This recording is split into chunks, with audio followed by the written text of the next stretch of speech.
Good evening, everyone. If you're here, just drop your name and where you are so we can give you a shout out.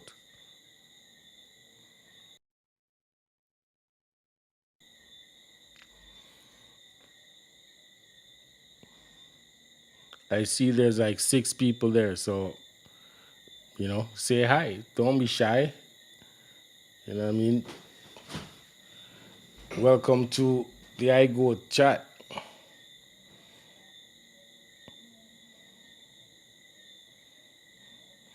Howard, what's going on, family? Hope everything's good on your side. How things going?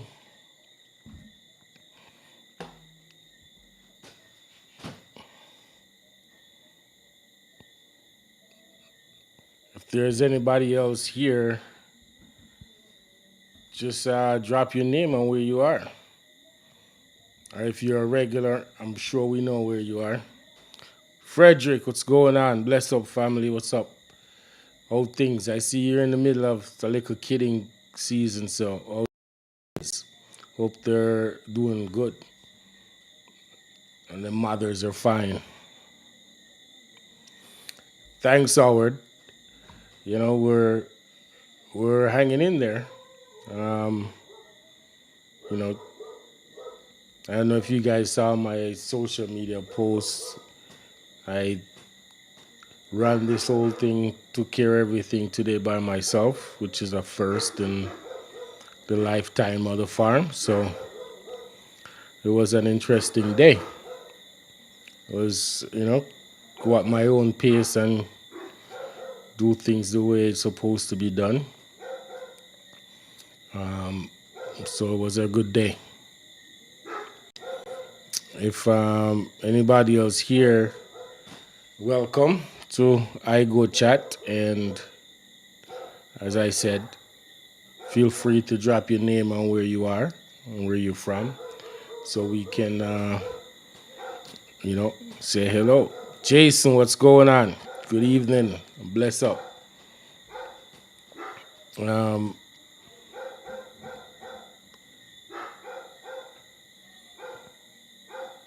as you can tell, I'm on the farm. The dogs are doing their thing. So this is I Go Chat. This is what we do. Live from the farm, and you're gonna hear dogs, you're gonna hear the goats. Well, if they're happy and nothing's going on, you won't hear the goats. But the dogs will be barking in the background. So Frederick said rain is on them. Yeah, we got some rain today. The goats didn't go grazing. Um, Vivian, big respect. How is Bermuda? Hope all is well. Chelsea, good to see you, brethren. You know, see your name pop up and feel good. Give thanks and thanks for joining us. Um, in the background, we got Trudy, so you guys can say hello to Trudy. Um, she is in the background being Miss Producer. Well, Natty, good to know that you're feeling better and you're gonna have a full recovery. That's what we want to hear. That's why we're trying to make sure that our little family stay healthy. You know, um, GG Good Farm, big up yourself. Thanks for joining us. Let me see. Remember to share the link if you think there's anybody you know who's interested in getting some good information on goats and small farm operation, all that good stuff. Tonight we're gonna talk about goat production system, right? And I know, I know, topics like this not very sexy, but anybody that admire what we do and all the other farms that you think are doing well, they have a system, a production system. I'm not talking about the intensive or semi-intensive and all that. That's not what I'm talking about, really. Whether you're doing semi-intensive or intensive system, you still need a production program.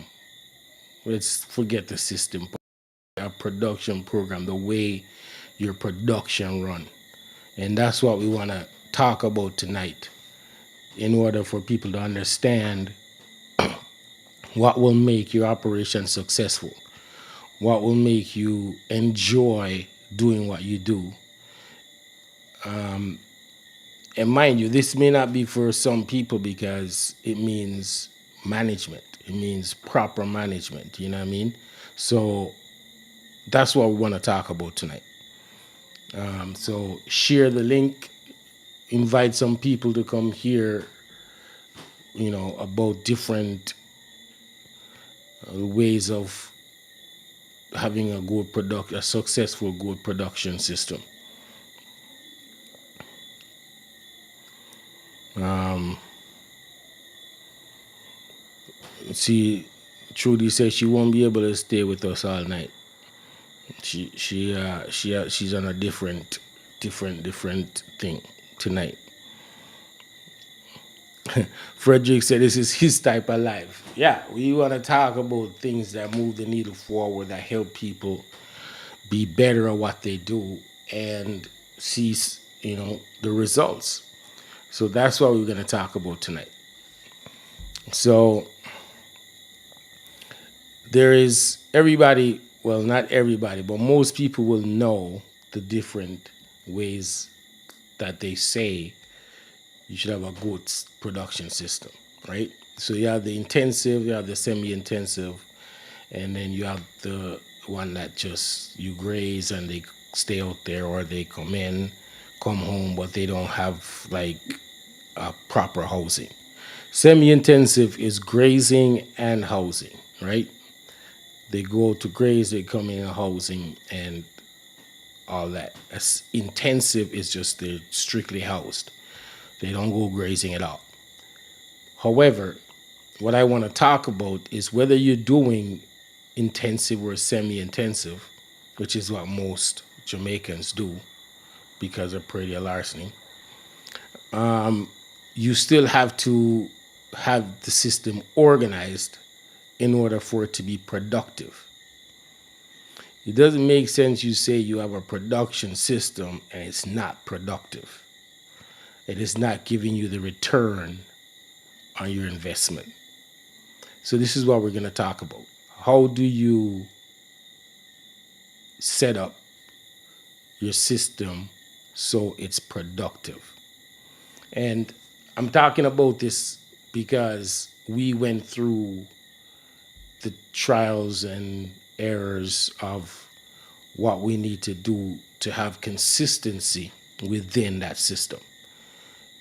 Consistency on the way the animals are bred, the consistency on how they're fed, consistency on kidding, consistency on having product available throughout the year or more frequent during the year.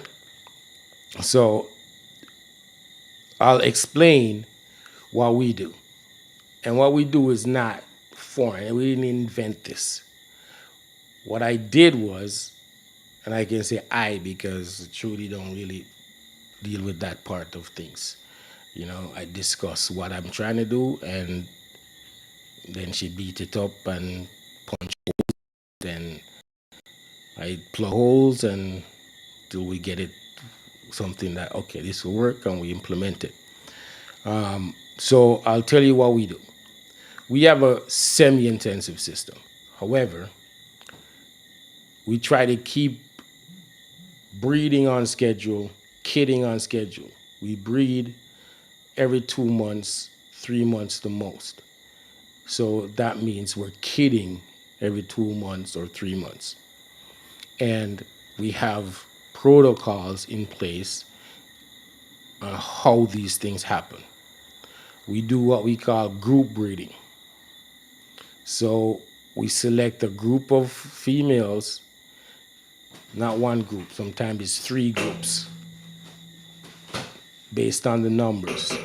We select like three groups and we select which one of the bucks we have are gonna service each group, which group, right?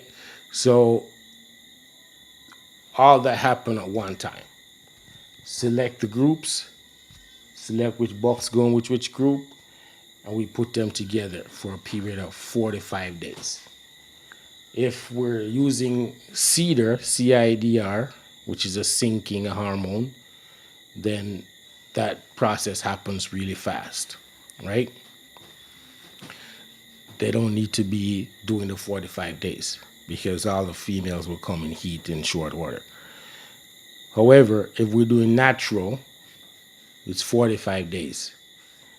And that means we got to have the space, the capacity to have those three groups. So usually if we don't have the capacity for three groups, then it's two groups. Because the maintenance lounge, we can just separate, have two groups, usually a Nubian group, a Boer group. Before we got the Saanans, now it would be Saanans, Nubians, and Boers. And all that happened in that 145 days.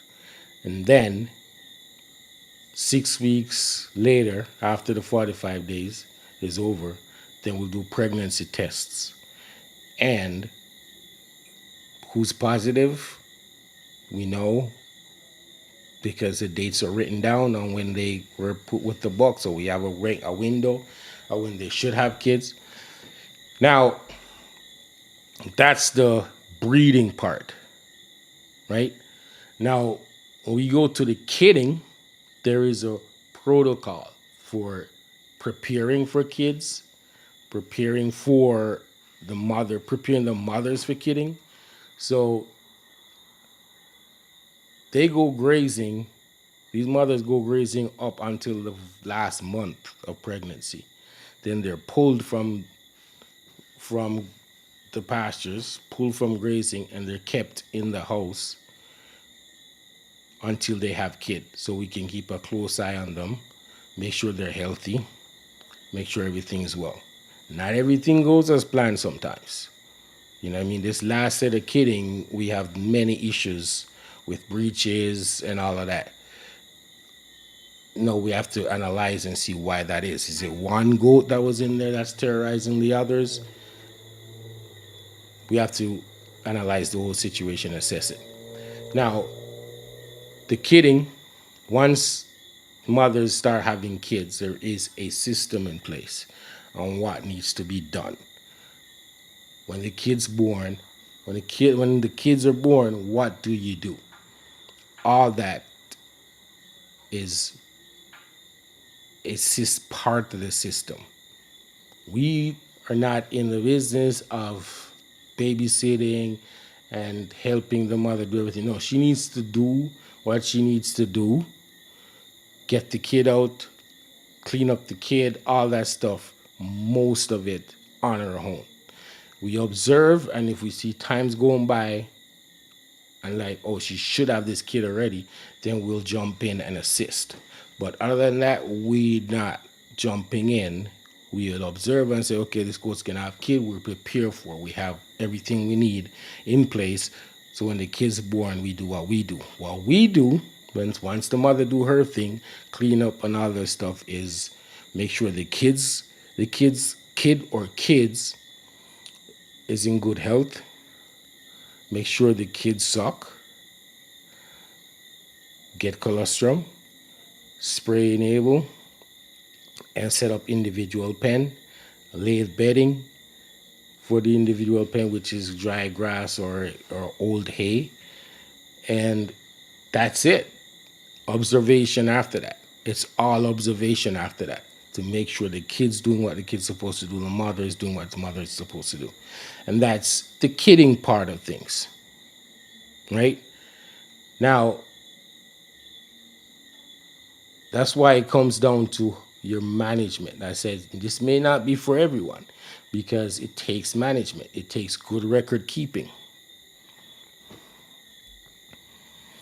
Let me take a question so I don't miss certain things.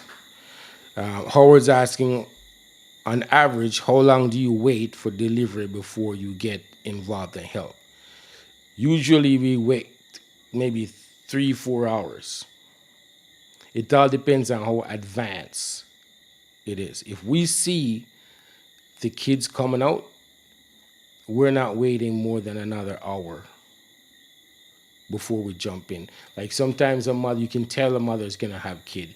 You see the mucus, you see the thing, you hear her in labor, all that stuff, and then you'll see the legs or the head coming out. Legs and the head come together like this, and if you see that coming, if you see legs, but then there's no further advancement for 20 minutes, 30 minutes, then an hour go by, we're getting in there. We're going in and try to help her because at that stage, if the legs are out, then she should push it out in short order. If it's sitting there for an hour, then we know there's a problem. Or we'll go in and help her, right? We don't we don't really jump in the first sign of legs or head or something. No, wanted to push. And another thing, we don't wait and bleach all night because we think a goat's gonna have a kid. Because we're expecting them to have the kid and be good. There's times when before we retire, we know a mother is in labor for the last hour or so. We're like, you know what? Might as well we help before we go to bed because that could be another 6 hours, or for me it would be like 6 hours. For Trudy it'd be like 8 hours because she goes to bed earlier than I do most of the time. But we'll do that. But usually cross our fingers, give thanks to God that most of the time these kids are happening in the morning for the longest while. You know what I mean? Only the Sonnens we wake up and see kids out there when the Sonnens had kids. And, you know, no problem. So, yeah, in this, your production system there was, I call it a program. Like you have to have things in place in order to have a productive system. Now, the reason we do every 2 months, every 3 months, is so we can have consistency in product, whether it's selling kids or the milk.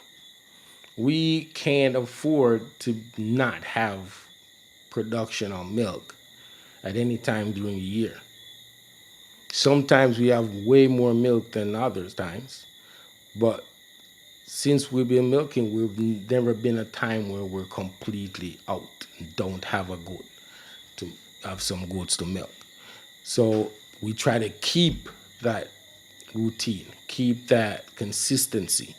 And let's say you're in meat.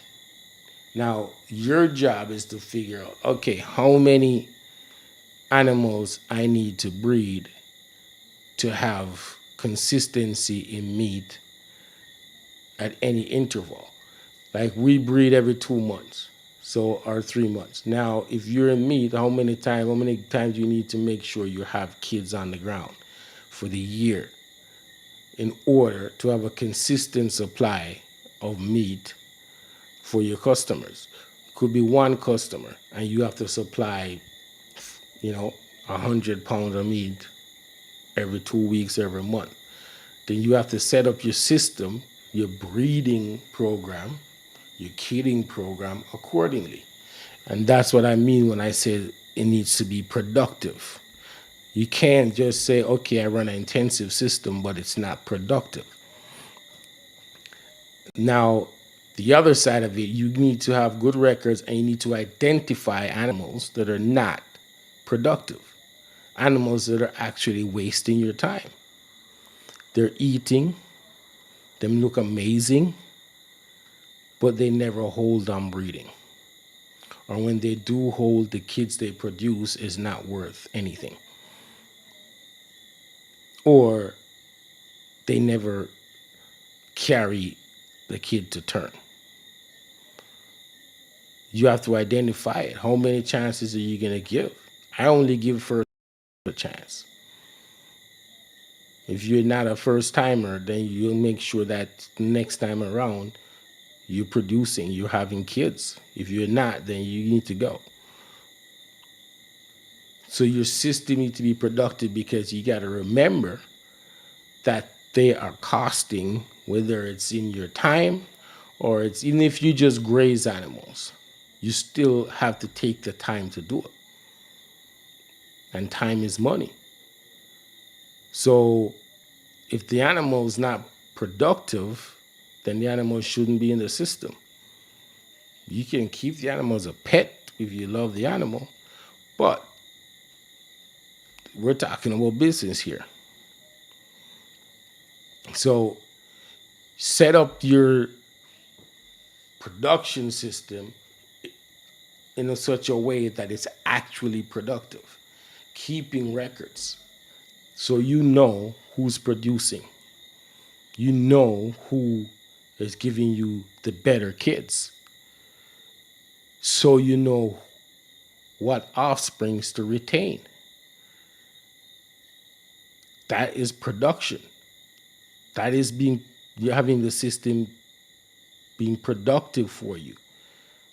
If you, we have a mother, I was just looking at her today, and it sparked my interest. And I'm like, you know what? When I'm done, I'm gonna go look at the record since this goat got here. She's one of the original 7, and I'm gonna see if there's any records of her being dewormed or anything.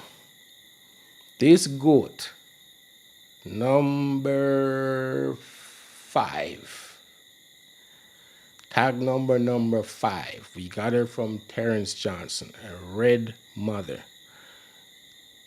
She has never been dewormed. She's never gotten an injection. Nothing. I don't know what this goat's made of. But I can tell you this. Any female that comes out of this goat from here on out is not going anywhere. They're staying right here. I'm not sure owner the goat either because we don't want nobody come ask for kid from the goat. But that goat's never been dewormed, not once. That goat's never had a scratch.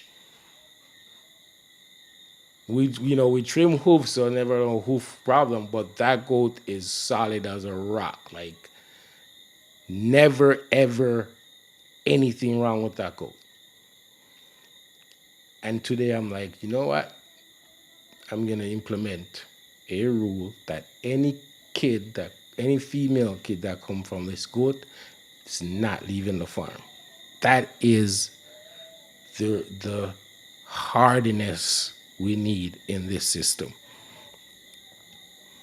And I wish I had really taken notice of this earlier, like a year ago or 2 years ago. Well, 2 years, the sample size 2 years was because, we started 2019. So, but like last year, if I had if that dawned on me, none of our females would have been gone. The last 2 set of kids or 3 set of kids wouldn't have been sold.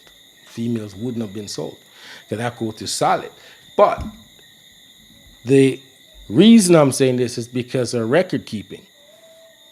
I'm able to make a decision like that because I have the facts in front of me. I know there's never any incident report or any medical report on this goat that says she was dewormed or she had any other issues, any other health issues. Her and the one we call Maddox. We only have three females left out of the original 7 that we purchased. in 2018. We only have 3 of those females left. Number 5, number 6, and I think Madix is number 7. I think she is. So Madix has never been ill either. She's never been dewormed, but she's just crazy. So I really, and she's always lean and skinny. So I don't really retain much from her, other than she produced decent milk for a long period of time. But I don't like her body structure. She is on the lean side. I've never seen her fat. You can tell when she's off shape, when she have her 2 kids and body drain, but she's never looked fat.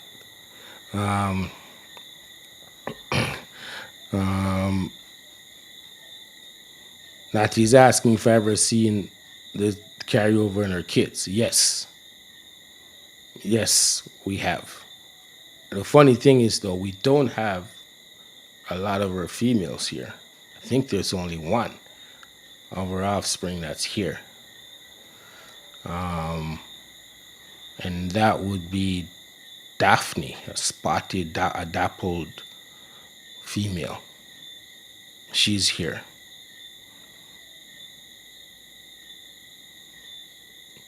Yeah, Howard. But her udder is so small, you're like, where's all this milk coming from? That's Madix. But yeah, so back to the topic at hand.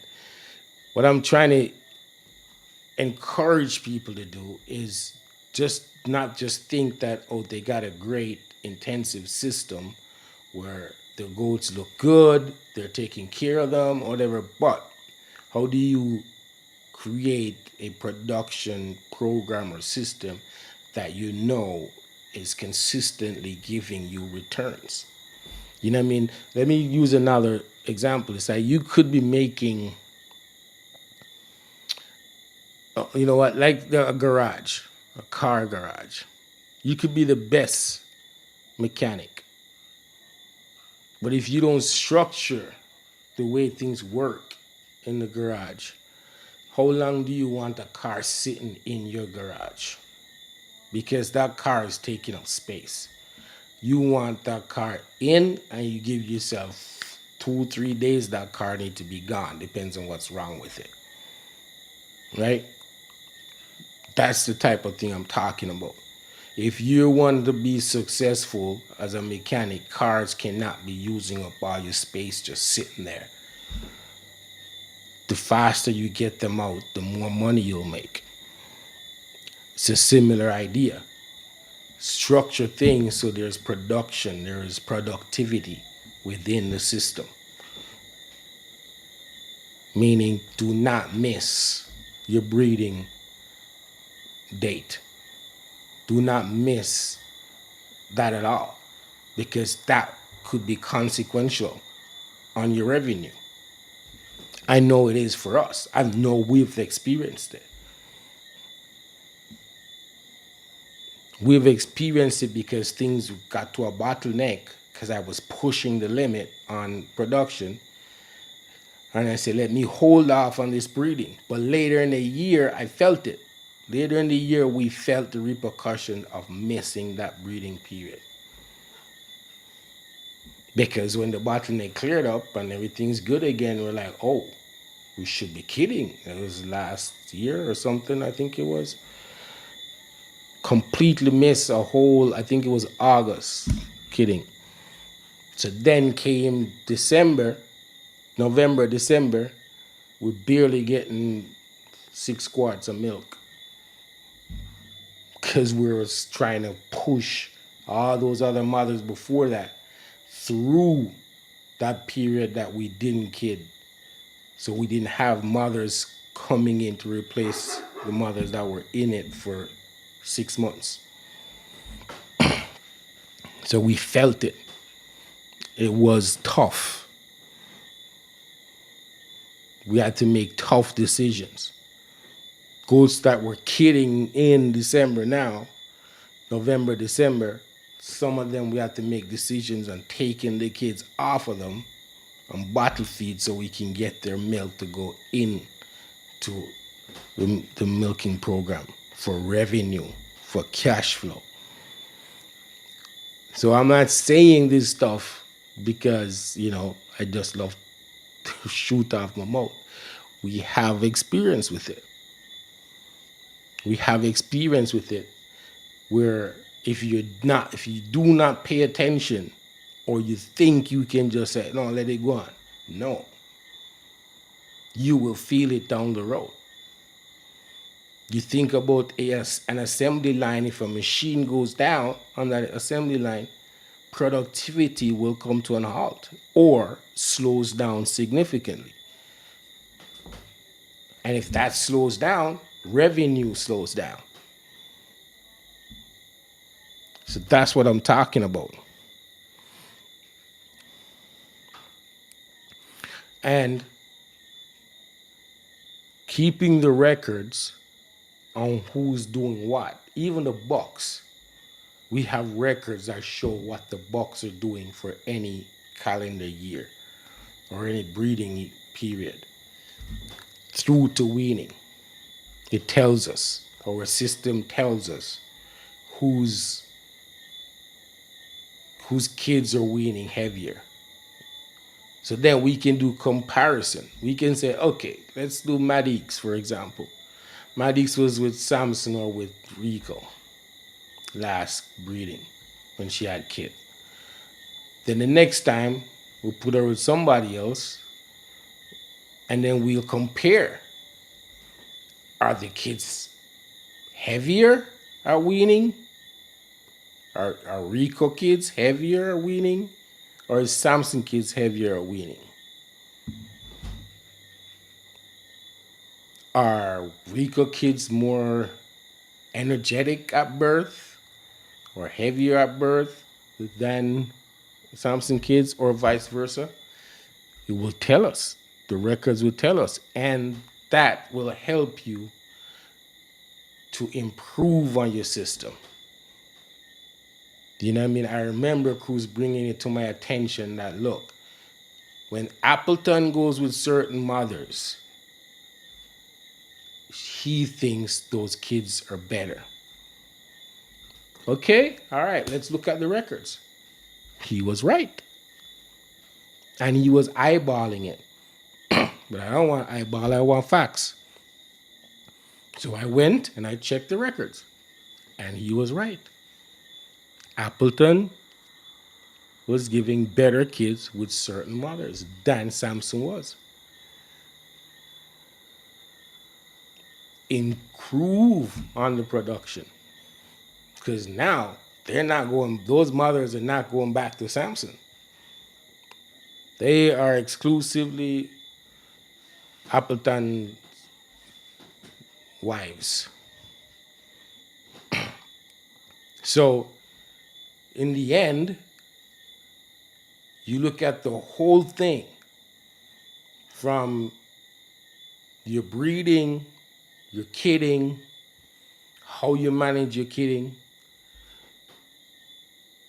you become more productive in the system. Even for us, realizing that if we create these individual pens when the mothers have kids, the kids grow faster and have more energy, and the mothers are more at peace, so they produce more milk. When we had them all in a group, in an open space, there was mothers that were so docile that they find a corner or get underneath a trough instead of eating because they were being abused. They're being bullied. Her kids don't get to suck as much. And her energy is low because she don't eat as much or she don't produce as much milk. But when we isolate them and they can eat in peace and kids can come and go freely, there's no challenge, there's no, competition. Nobody is rushing them when there's feeding healthier kids. As I said, though, it's intense management, so it may not be for everybody. But I find that our system is more productive that way than it was before. We have stronger kids, we have heavier kids are weaning, and we have less health issues when everybody is isolated. Or even you can isolate them, less numbers in the group of the mothers. Because let me tell you, my observation, goats can be brutal when it comes to their bullying and all that. The things they do to each other, I'm like, man, whew, it's crazy, you know? And you don't know unless you stand there and observe for a long time. You realize, oh, that mother's been under the trough for 2 hours. You fed them an hour or 2 hours ago, and she was under the trough. You pull her out. She comes up and eat a little. Somebody buck her, and she goes right back under there, and she didn't come back out. Now all the grain's gone. She didn't get any. And when she get really hungry, she come out and find a different spot to grab something really quick and try to eat as quick as she can and go back to hiding. Not good, especially when she has to feed kids.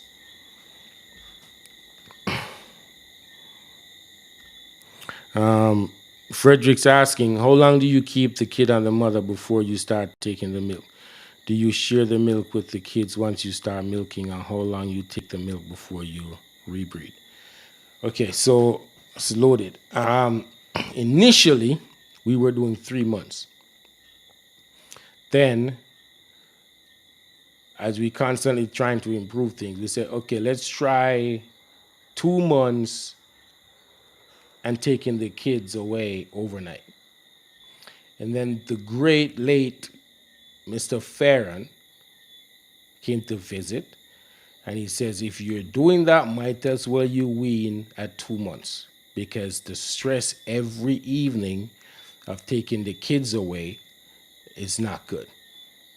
So at 2 months we wean. We lost 2 percentage points on weaning. We used to be averaging like 52. Now we're at 48, 50, depends, right? So now that's a 90-day adjustment. So now we just do 2 months. 2 months, and we just wait until the youngest kid get to 2 months. And that's it. Take them off. Don't see their mother again. We have 3 nights of crying, and mothers crying, kids crying. We can't sleep because they wouldn't stop, but we find that it works. Now, the next part of your question, if I share the milk with the kids, no. No, we don't share the milk. The only kids that get milk from the milking program is bottle-fed kids. And there's a part of the system, the milking program, where you got to strip the udder, the teeth, to make sure there's no infection or whatever. So you get the first 3 squirts of each teeth. We put it in a bottle, and then at the end of milking, we'll give it to bottle-fed kids. And how long do we take the milk before we rebreed? We usually go 3-4 months, depends on the goat, really. So some goats will come back in heat after 3 months, or even another month or 2 months. If it's another month or 2 months, we then know. They need to get reconditioned, get healthy, whatever. But if it's 3 or 4 months, then we'll do it. We'll breed them. And the same rule apply for, well, when I never mentioned this before, if they're in the breeding program and they're pregnant, at the 3 month mark, we dry them off out of the program so they can start producing fresh milk and take care of their kids, the growing kid inside of them. So they get 2 months to do that.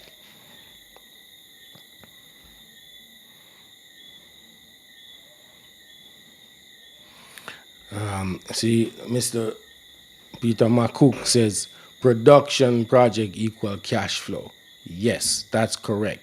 And that is the reason for this whole show, is to encourage people to get into that kind of detail so they have cash flow.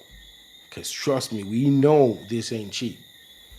So if you're only kidding once or twice a year, there are gonna be dead spots within there. Do you know what I mean? So the last part of our system that I haven't talked about yet is weaning. What we do when we wean. We wean, we give them extra vitamins, whether it's Nutrimin or whatever it is, so it lessens the stress on them. So we wean them, and then a month after they're weaned, they need to go out the door, one way or the other. Who's getting retained as replacement females, then we know they're gonna stick around. Who everybody else needs to get out of here, or else we're gonna have a bottleneck system. Where, because remember that there's mothers coming into kid when they get weaned. So they can stick around for another 2, 3 months, because if they stick around for another 2, 3 months or 4 months, the kids that were born shortly after they got weaned are gonna be weaning. So they're gonna be coming into the weaners lounge on top of the last set of weaners. No, we can't have that. So you have to have a system that knows, okay, these goats are weaned. A month later, when they're all settled and good, sell, sell, sell, sell, get rid of them. Out, out, out, out. And the cycle continues.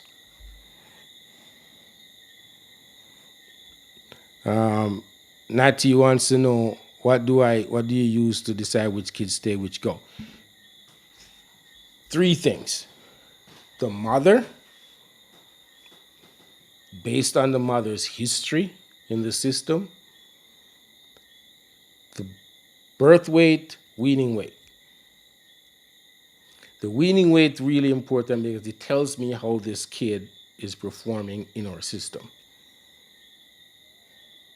And if the kid has a decent birth weight, then we know that, okay, that's a trait we want. So most likely that female will stick around. If the mother is very productive, that's a big plus. If she is really good mother, produces a lot of milk, very attentive, don't get sick all the time, we keeping females from her, no questions asked. So that's how we decide. And as I said, let the record show what that mother is doing and what the offsprings are doing. And it's easy for us to tell who the bucks are because the ear tags are color coded per buck. And the ear tag, we can know, that's how we don't get into inbreeding and stuff visually when we're grouping, because the color codes. You know what I mean? Yellow is Rico, red is Samson, and white is Appleton. So people who buy animals from us and they're returning customers, one of the first things we ask them is, what is the color of the tag of your buck or your female that you bought? because we don't want to give you a sister. So you have to get a complete different color.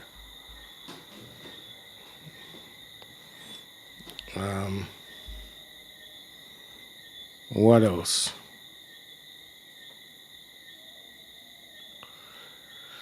Yeah, Natty, like kidding periods for us is like producing money. And every kid that dies, you're losing money. The potential of making money, whether it's in a replacement or you're selling it. So it's imperative that people have good systems in place, you know, and keep in mind that the system needs to be productive.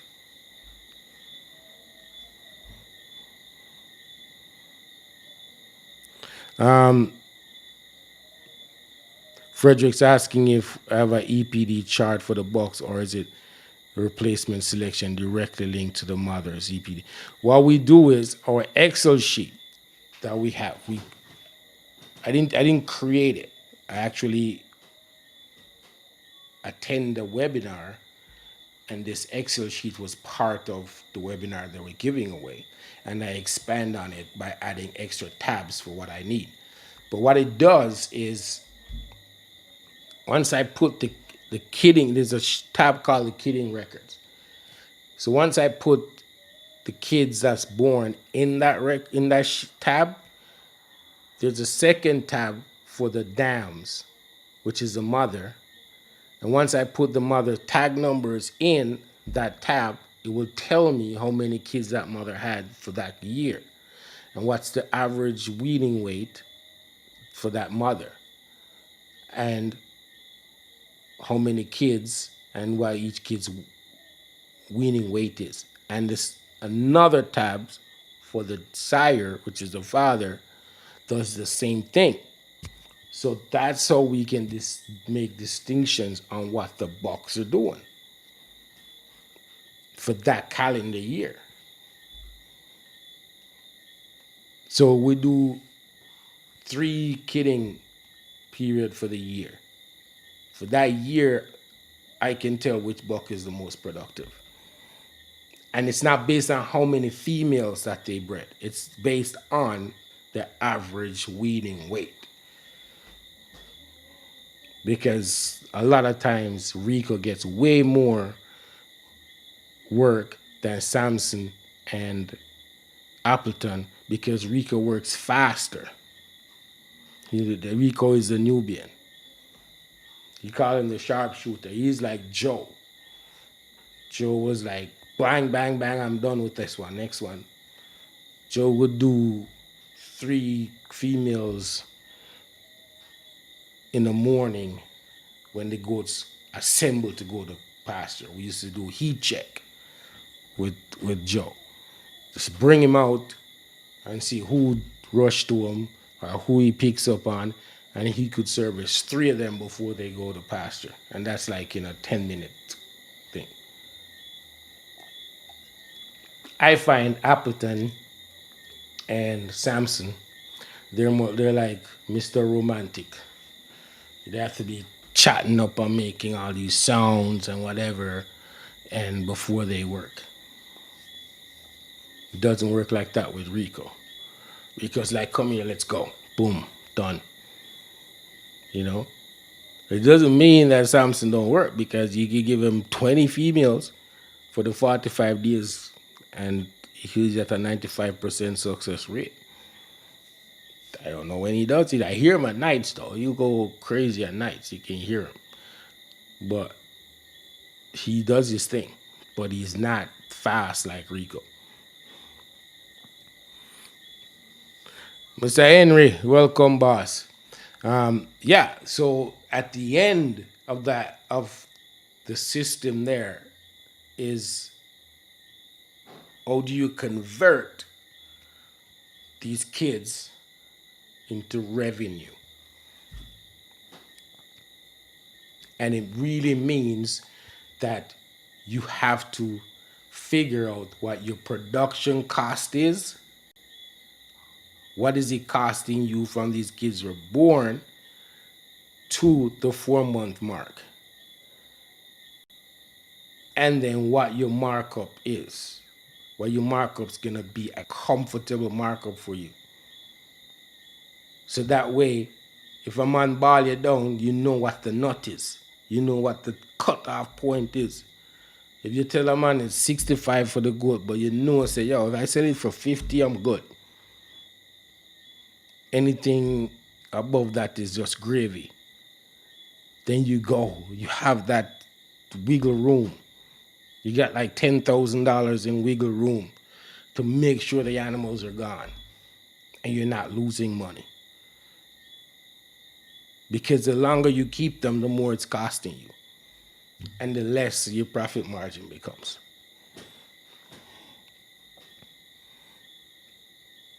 And if you figure out what your production cost is, you will realize that, oh, I just need to get them out. Money comes in, revenue comes in. I don't have to wait around. Boom, boom, boom, done. They're gone. Okay, next one. That's how it works. You got people in this sector that's just holding out for the 65, the 70, the 75, the 80.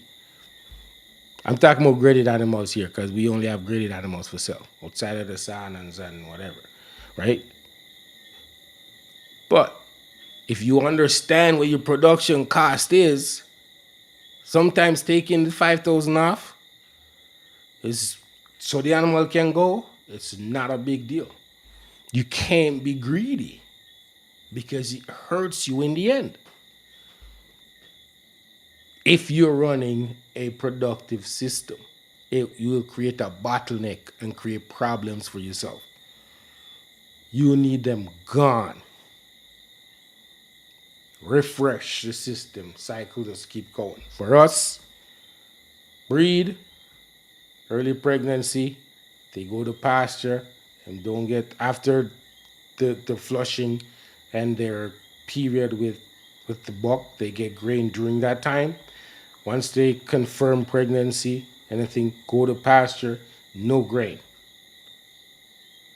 The last month of pregnancy, they're back on grain. Could build up their system, make sure because the kid grows the fastest in the last month. And that's the cycle. That is the cycle. If you're not in the milking program, you ain't getting no grain. That's an open mother female. You have to be giving me something at that time or about to give me something for you to be eating the expensive grain.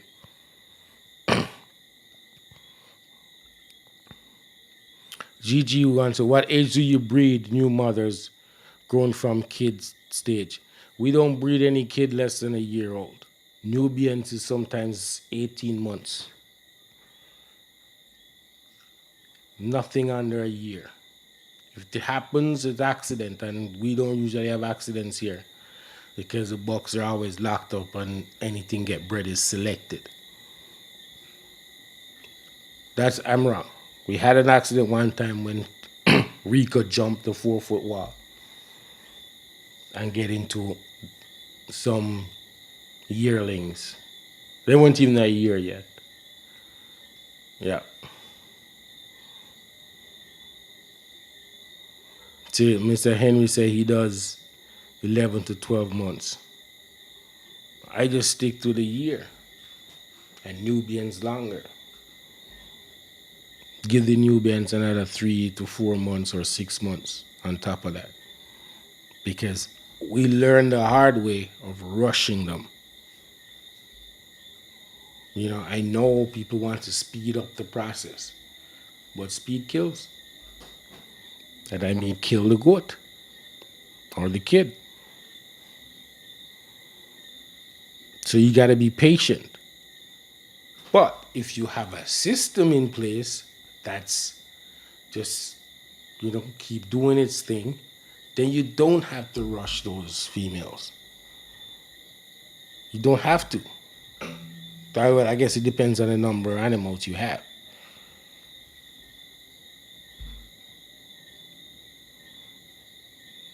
but it's just paying attention to the details. If you pay attention to the details and manage it accordingly, then you'll be in good shape. And stick to it.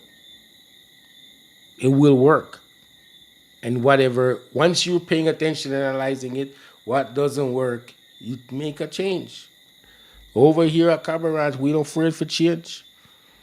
We got workers that are like, didn't we do that last week and last month? Why we go backward? I'm like, yo, well, we changed the last month, didn't work, man, so we're going back. I ain't gonna keep doing it and I know it ain't working.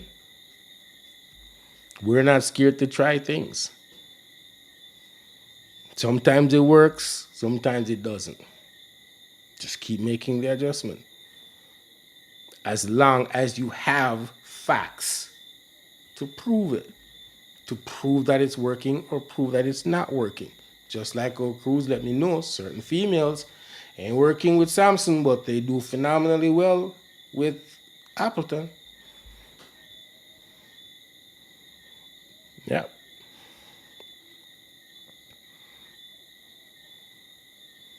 So, with all that said, I'm hoping that people are getting value from this because people don't have these conversations in our sector. It's more about the glam. You know what I'm saying? It's more about how well a goat look, how nice, new genetics, all that stuff.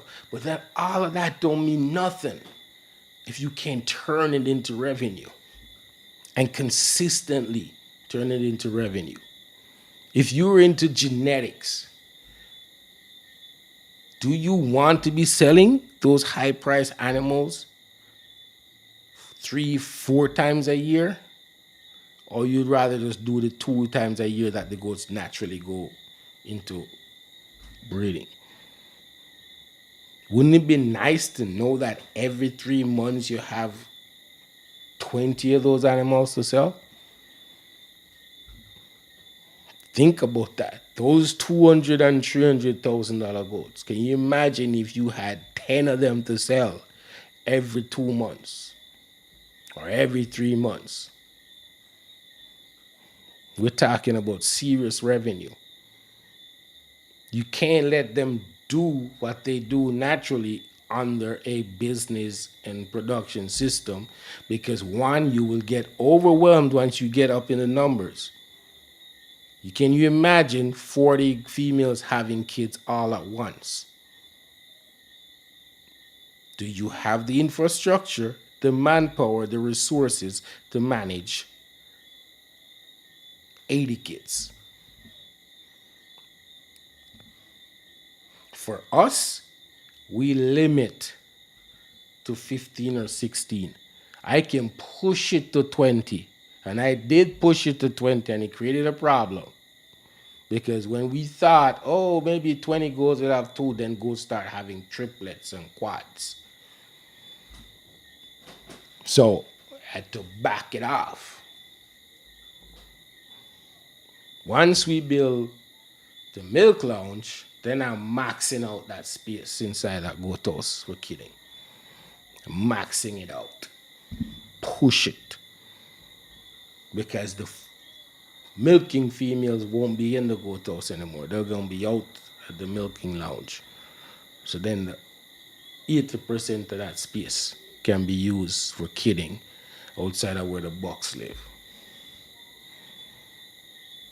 But I have to stay within my capacity. I have to stay within what I can manage, the capacity that I have to manage these kids and these mothers effectively and safely.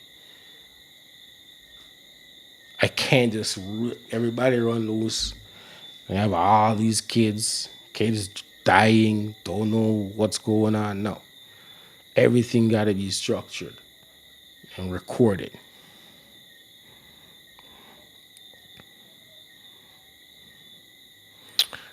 Let me get to some of these questions. Frederico, what is the milk production of the silence like compared to the initial graded animals? It's night and day.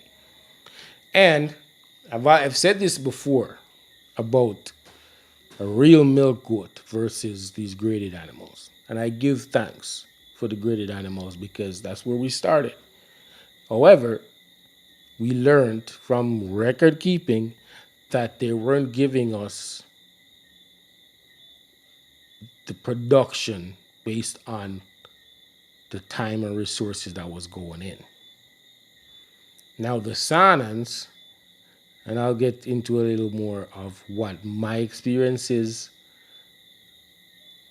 doing the milking process because I've done a lot of why is I have like these graded goats that their udder is just big and just full when they got kids and I'm like, yes, whole lot of milk.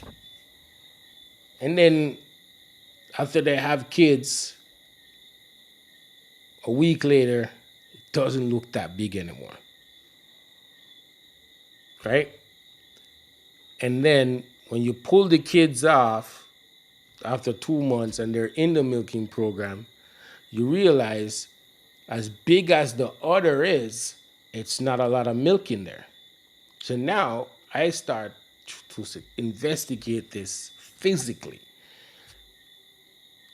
The graded animals have a membrane or a mass inside the udder that takes up the space of the udder. That same membrane or mass or whatever it is, muscle that's in there, that same muscle for the Sanans are this small. It's very small compared to the graded animals. So there's way more milk. Their udders don't look much bigger, but there's way more milk in it. And they reproduce that milk faster. And that's my experience, and that's what I figured out is the difference. As big as these graded animals' udder is, there's not a lot of milk in there, and they're not reproducing the milk as fast. So it's night and day, Frederick. It's night and day. I think the Sanans we only have 4 Sanans in the program, and their average, what is it, 3 quarts a day, and they're only getting milk once a day. And my understanding from my research and talking to people, talking to Grassel, they're like, if you get into milking twice a day, the goats will adjust and refill the udder within that 12 hours. Problem is, I don't have, here on Carver Ranch, we don't have the manpower to come in and milk at 6 and then milk at 6 in the evening. We don't have that. But hopefully, when we expand on production, we're able to find somebody that's designated to come in and milk at 6 in the morning and milk at 6 in the evening. When the milk volume, when those Sanans that are pregnant now will kid in October, then we can look at top of the year, do we do this or not?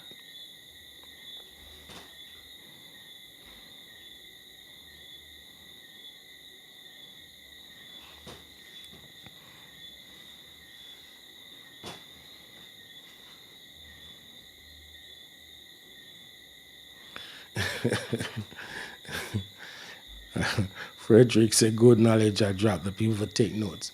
When you tune into iGoat chat, it is not the sexiest thing sometimes when we talk about these things, but the people that tune in and the people who are serious get this information. It should make a difference in their operation.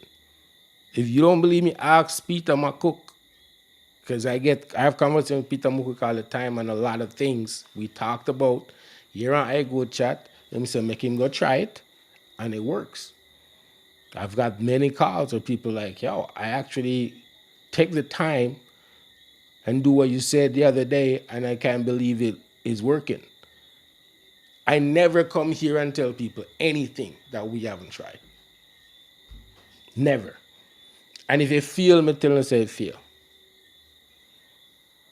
I will never come on iGoat chat and tell people to do something that we have never done.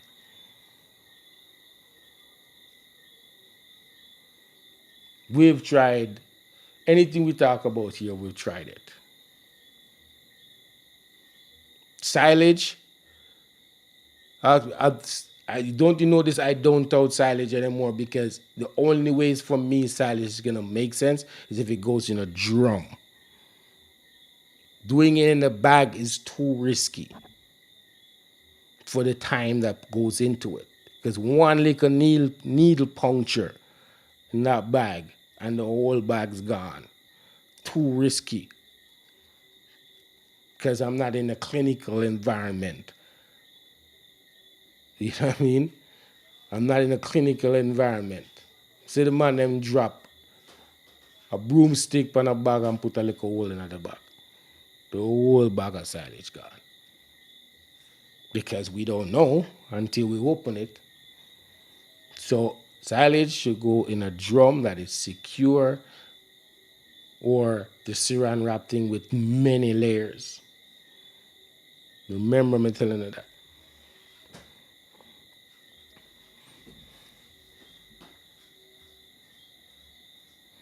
And Frederick says silage pit is a better option. Yeah, I've been thinking about that. I just got to figure out where I'm going to put it. You still need the plastic tarps or thick plastic to cover it and seal it off. But yeah, I think it's on a large scale. I think it's a better option. Okay, so any questions on all that I've said? If you have any questions, if you have any doubts on what I'm saying, or if you have any addition to it, please put it in the comments so we can have a brief conversation about it before I sign off. And remember, folks, you cannot manage what you don't know. Keep that in mind. And the only way you're going to know is if you record it. We can make decisions on every animal here on a Cabo Ranch because we have records on them. Whether they're in the milking program or not. And let me tell you, sometimes the record keeping is not that sophisticated. Okay? Just give me 1 second. I'll show you what I'm talking about. Full disclosure, I'm going to tonight.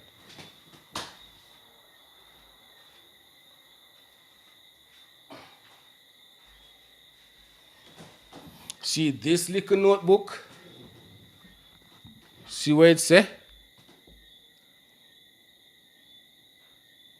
This is our milk log. This is our milk log. Every day, once the milk is done and filtered, it's entered in this little book. This is the first line of what happens when milking is done. This is it. When the milk is going out to customers, then there's another log, which is official, and what the billing takes place on is what goes out. But for records to see where we're at, what adjustment needs to be made, why we get 20 quarts yesterday, but we only get 14 tomorrow, or no, 20 quarts yesterday, 14 today. What happened? Where were the goats? What's in that pasture yesterday or the day before? Why the jump? We've come to the conclusion on certain things. The goats stay in, like today, the goats didn't go up because of the rain and stuff. I expect the milk volume to drop tomorrow. When they're out grazing, picking these legumes and whatever them feel like pick and eat or whatever, the volume stays up there. We've come to that conclusion. Sometimes they end up in certain pastures that the milk production get bumped up by 3-4 quarts.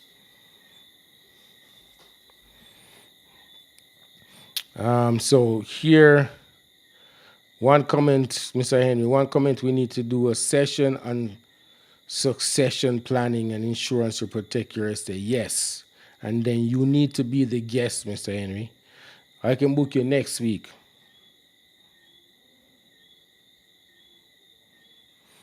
right? Let's talk about it. Frederick says, Frederick says, feeding a milk animal is quite different from feeding a meat animal. What are some of the things you implement differently with the feeding program to maintain optimum production? So we use two type of grains on the farm. We use the regular goat ration for weaners, bucks, and the foreigners. They're on grain all the time, like a little bit, because we find that all their lives they've always had concentrate. We try to take them off the concentrate and just let them graze, but then we see the drop off in their conditioning because all their lives they always get concentrate. So then they figure out what how much concentrate will have them balance out. So they get goat ration, a little bit of it every evening when they come in. The dairy goats, the goats that are in milking program, and the mothers that have kids on them get the dairy ration, which is actually says cattle on it. So it's for Sir Giles or one of them place. But it is just the same thing. They get that and they all eat the same pasture. I remember our pasture is like 15, 16% crude protein when we tested it. It goes up in some places or whatever, but on an average, right? And it's because of those legumes that grows in between the guinea grass. And our pasture is fairly decent, fairly well managed, in my opinion, humble opinion, because we got Cherry and old baby who comes in and eat it down to a nice level so it grow back fresh all the time. So or cycle, like now summertime it gets really harder because it dries out faster. But for the most part it's decent. It's good. So that's it. I've been asking, I've been inquiring, consulting with nutritionists, whatever. What else do I need to do to bump this up? But what they're telling me to do is to put more inputs in, buy more things. And I'm like, okay, if I buy more things to put in, the wheat middling, the this, the that, am I gonna get enough? Is the increase in milk is gonna justify the inputs? I don't want to be getting more milk, but I'm spending so much money to get them that it doesn't matter. No, I'd rather do what I'm doing, getting good returns on what I'm doing, than to be start pouring, spending more money on buying corn, this, that, put in, but the increase in milk doesn't justify it. Until somebody can prove that to me, then I'll do it.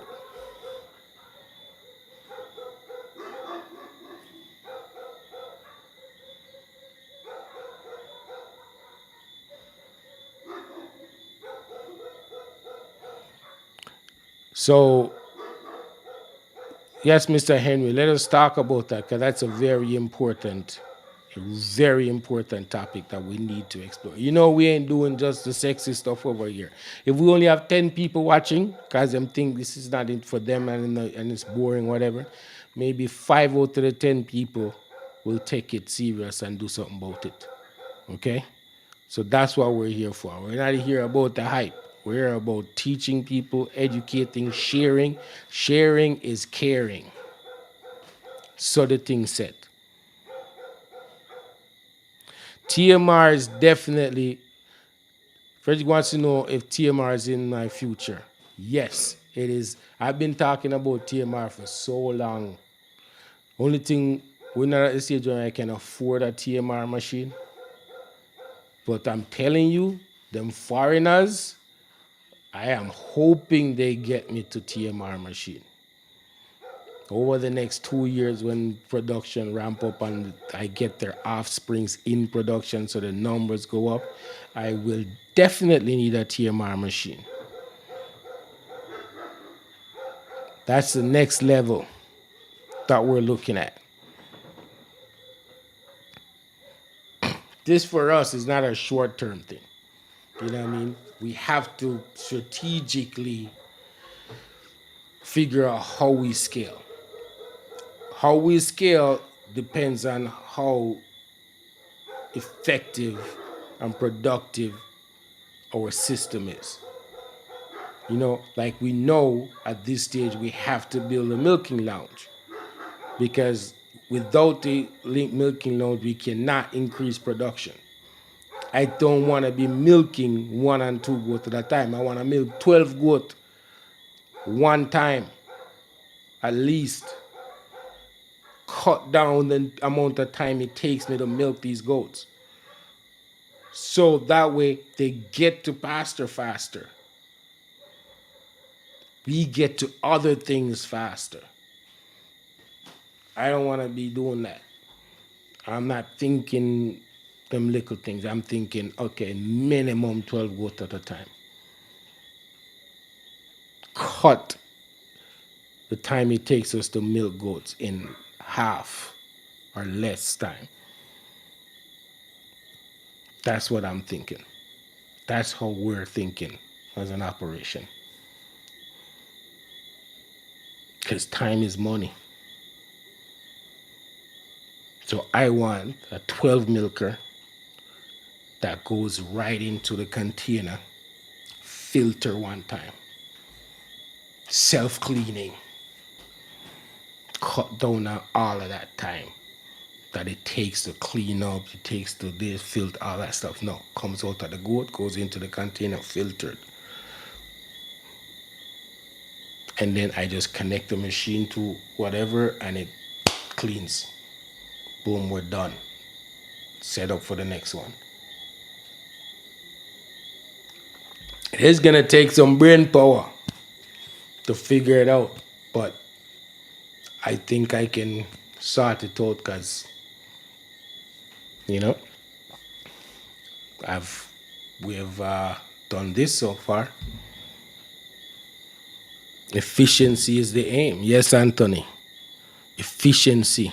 I want more brain power and less manpower. I want a milking facility that don't need more than 2 people to run it. And if it really get efficient at a 1 person, just do that whole thing. And I know it can be done. I'm alone run this today. And I'm here. I don't feel like I need to go to bed. If I had to take them to pasture, that'd be a different story because I would have to go out there in the hot sun and move those mobile fence. And that's not pretty, not the hot sun. But I know if God was smiling on me today, him say, yo, all morning I go drop rain to deter you from going out there, go set up the fence. Maybe that's what he was saying. It's like this old man that think him can go out there and be doing all of that and then do everything else all day. He's not dead. But, you know, everything happens for a reason.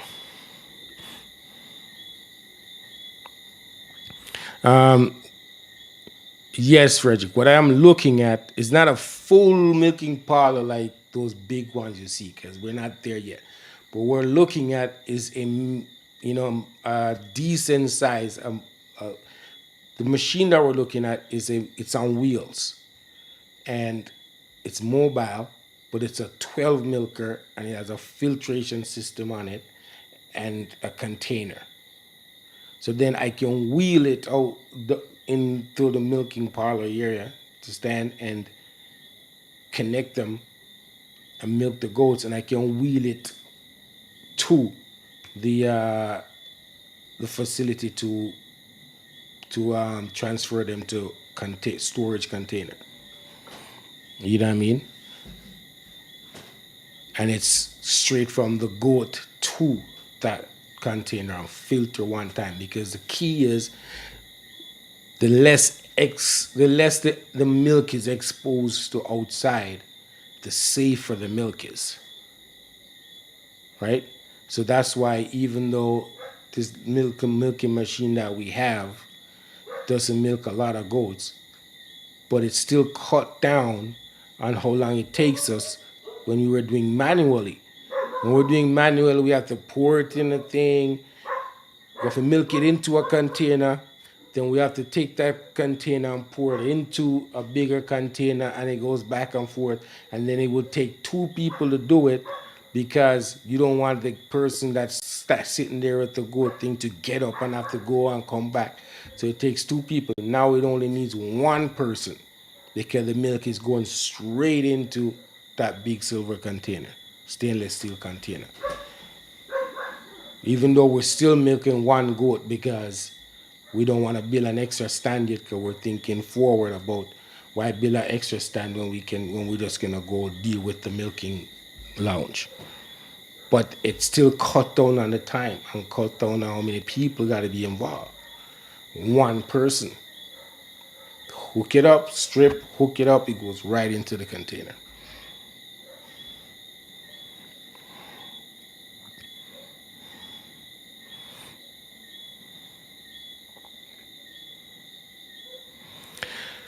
I have this picture I should show you guys.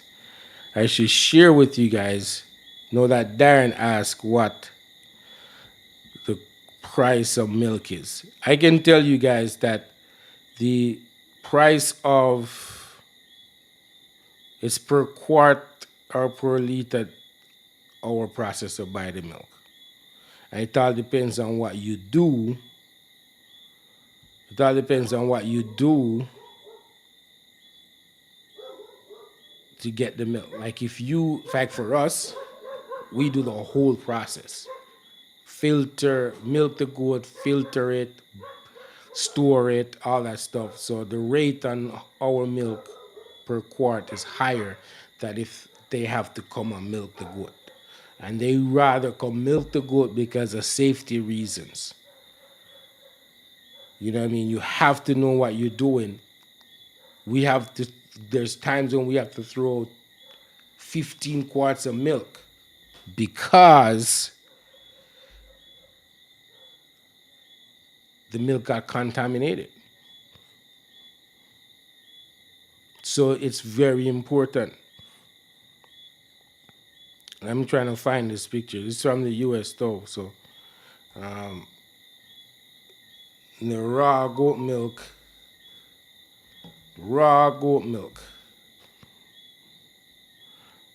I'm gonna see if I can find this and share it so you guys see. And this is a trend. This is gonna anything with America do Jamaica catch on, maybe a niche thing, but it usually catch on. Let me see if I can show you guys this.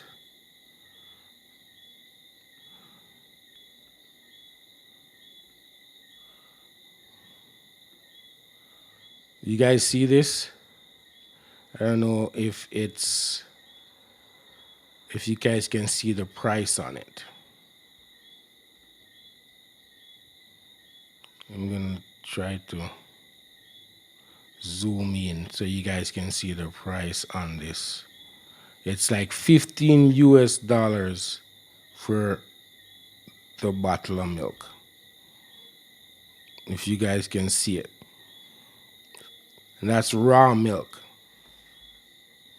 Yes, 14.99 US dollars.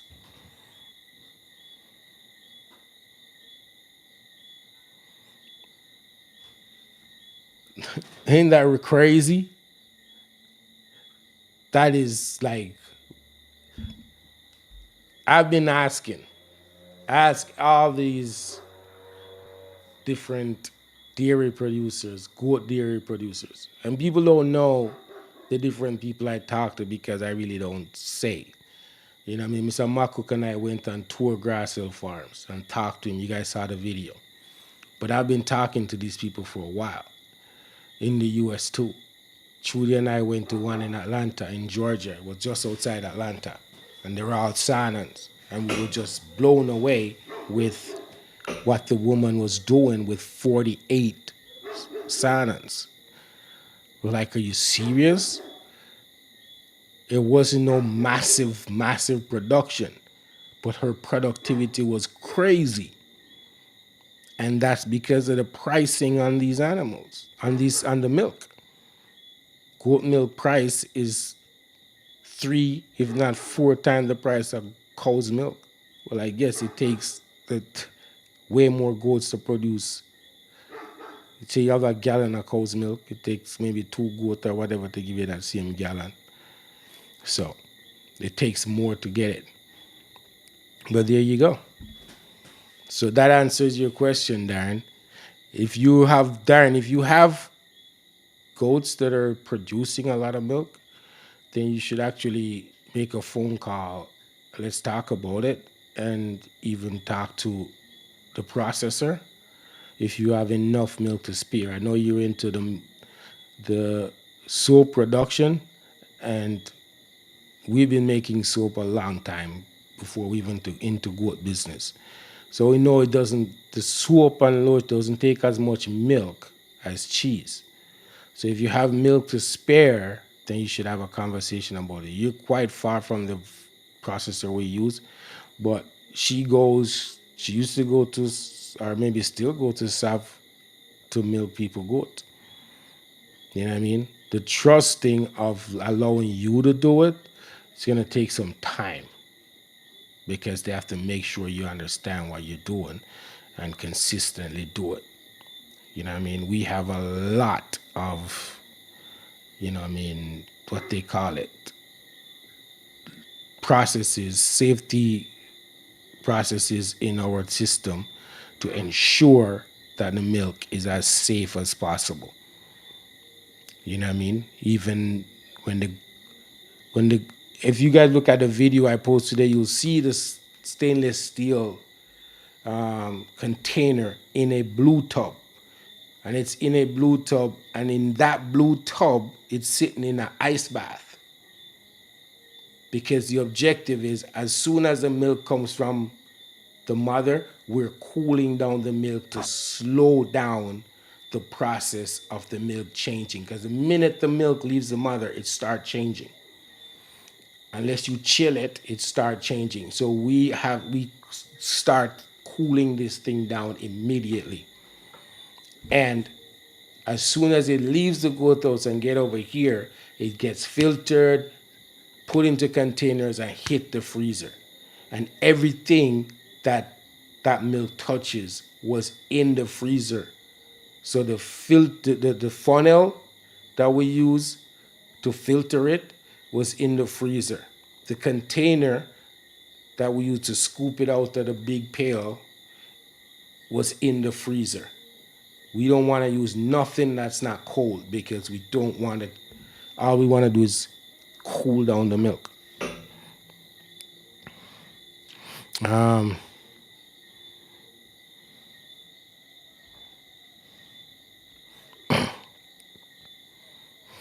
Gigi said, do they test for germs and stuff? I was reading in the American group that CL is super contagious and can be passed on humans through drinking milk from a goat that has it. Do they run tests for stuff like that?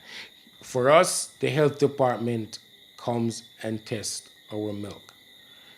And when the milk goes to the processor, the processor has their routine tests on the milk they bring in. So there's two testing going on. The health department comes maybe 3 or 4 times a year to test. So I wouldn't say it's a regular test, but the processor tests the milk on a regular basis. And what we do with our process is the stripping process. The teats got to get stripped in a clear glass container, and you have to inspect that little bit of milk in there to see if anything is in it that you think it doesn't look right. So sometimes, like when we were at Denby, I can tell you guys this. When we're at Denby, we got a call from the staff here saying, look, number 26 has a little speck of blood in the strip. 26 is out until she start giving us clear milk. Until there's nothing. We don't stop milking her. We have to milk her every day. We got to milk it out every day to make sure that she keeps producing the milk.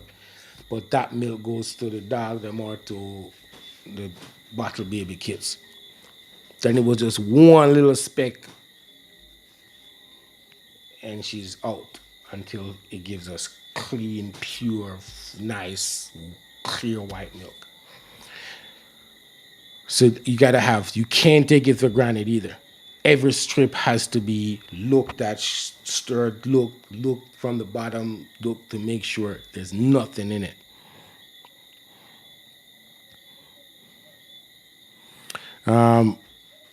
Frederick wants to know what the average cost is for if they come and milk your goats. I don't know. I think it's about $400, $300. I think it's about $300 if they have to come milk it. It depends on where you are for it to make sense for them. Sometimes they won't even. They can. They're not gonna come too far because it doesn't make sense. You know what I mean? So you have to talk to them directly. So Darren said he has boars. He doesn't have excess milk. And see, Davin, somebody who may have some knowledge about milk, Davin says if you don't cool down the milk, the bacteria will multiply every 20 minutes. Yeah,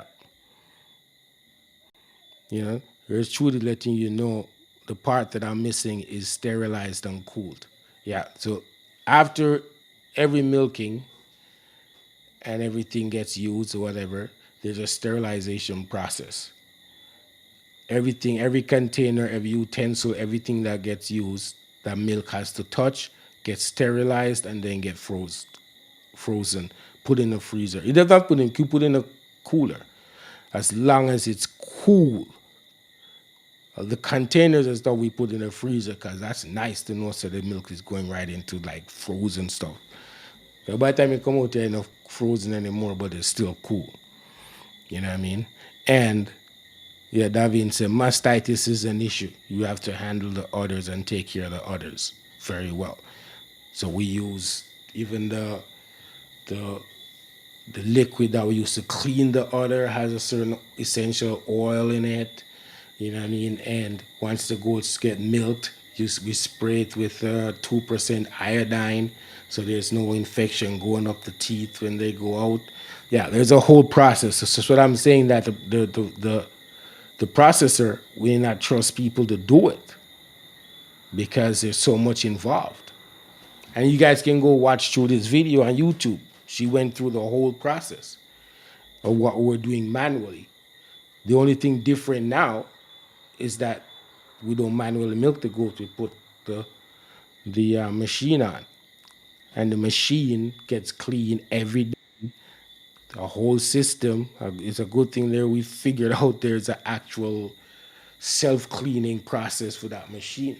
Because when we got the machine, the paperwork didn't tell us how to do it. Like, how do we clean this thing? We had to go online and look it up, and then it's like, oh, in the same way it sucks the milk, the same way it sucks soap water and vinegar water and sterilized water to clean out all the parts of it. So, and it has to be here dried. And then before you use it again, you do a quick clean sterilizing in the morning because you never know what could crawl in it if you just hang in the air drying. You can't take that chance. So Trudy says she has to sign off. I gotta sign off too because I'm doing an hour and a half. I know it's great, but don't want to be laboring the topic and get people bored.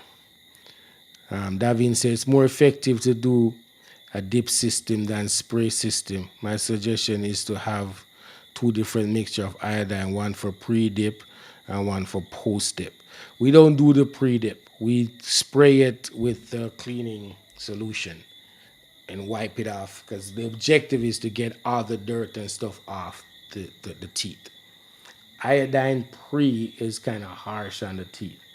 I know, I mean, cattle does it a lot. But for goats, they suggest you don't do that. You can do the post dip where you dip it in the island and say, we just spray it. Well, I guess we should try the dip, I agree, but the pre dip thing, we don't do that.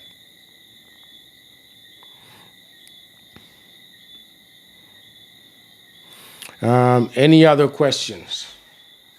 I like the fact that people are so curious about the dairy part of things because, you know what I mean, as I said before, and Trudy had done a whole presentation right here on the show about how lucrative dairy can be, goat dairy can be, and how easy the management of it is if you have the right animals and just a will based on the production of these animals. It could be a very good side hustle or a main hustle. You know what I mean? Thanks, Davin. Bless up, boss. Respect. Davin, is it Davin? If I said it right, correct, tell me, give me a thumbs up. Any other questions or comments? I think this was great. This is an amazing night because we go from talking about production systems to getting into the nitty gritty of dairy. So that means that we may have to do a dairy show, and Trudy have to come do her thing, and maybe we get a international guest to participate. You know, it's really hard to get people to give up them Saturday evening. So, all right, some because we do at a time when people are either out or chilling. But thank you guys for being here. There are no further questions. Looking forward to keeping this consistent. Know that the summer is over, and for me, a lot of my stuff kind of slowed down. I'm not away and moving around as much as the summer had me doing. So we're gonna try to ramp up this thing on a more consistent basis. And thank you guys again for being here. Thank you all for participating. And we will see you guys next week. And I will keep you guys posted on further happenings with that milking lounge because we're really excited about that. All right. So take care. Enjoy the rest of the weekend. And we'll see you guys next week.